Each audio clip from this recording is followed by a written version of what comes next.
జిల్లా విశాఖలో GVMC operation lungs పేరిట బడ్డీలను తొలగించడంతో చిరు వ్యాపారులు ఆగ్రహం వ్యక్తం చేశారు. ధర్నా చౌక్ దగ్గర కమ్యూనిస్టు పార్టీ ఆధ్వర్యంలో పెద్ద ఎత్తున ఆందోళన నిర్వహించారు. ముందస్తు సమాచారం లేకుండా బడ్డీలను తొలగించడం ఏమిటి అని వ్యాపారులు అసహనం వ్యక్తం చేశారు. ప్రత్యామ్నాయ స్థలాలు కేటాయించకుండా హఠాత్తుగా బడ్డీలను తొలగించడం వల్ల తమ కుటుంబాలు రోడ్డున పడ్డాయని ఆవేదన వ్యక్తం చేశారు.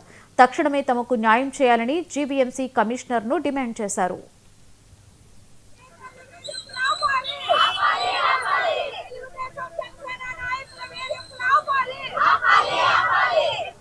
20 సంవత్సరాల నుంచి ఏరియాలో బతుకుతున్నాము. మున్సిపల్ పన్ను కట్టుకుంటున్నాము. మాకు జీవీఎం కార్డులు ఇచ్చారు, గేట్ లైసెన్స్ ఇచ్చారు. మమ్మల్ని అనుకోకుండా మా షాపులు తీసేసి మమ్మల్ని రోడ్డును పాడేశారు. మమ్మల్ని ఎలాగ బతకాలి? మాది కొమ్మది సార్, కొమ్మది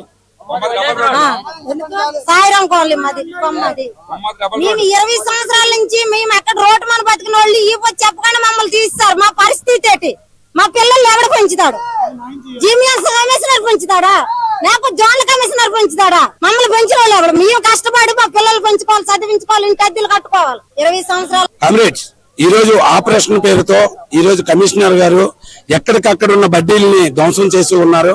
ముందస్తు నోటీసు 90 రోజుల ముందు లేకపోతే 2 నెలల ముందు ఒక నోటీస్ అనేది 45 రోజుల ముందు ఒక నోటీస్ హ్యాండ్ఓవర్ చేయాలి. నోటీస్ ఇవ్వకుండా, ముందస్తు నోటీస్ ఇవ్వకుండా ఎలా తొలగించారని చెప్పి ఈ రోజు మేము అడుగుతూ ఉన్నాము. అంటే ఫుడ్ వేసుకుంటే ఆ ఫుడ్ కూడా ధ్వంసం అయిపోయింది.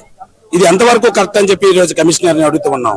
వేల కోట్ల రూపాయలు లూలు మాల్ కి భూమిని రూపాయి లీజుకి అప్పచెప్పి దానికి మమ్మల్ని ధ్వంసం చేశారని చెప్పి ఈ రోజు కమిషనర్ ని అడుగుతూ ఉన్నాము.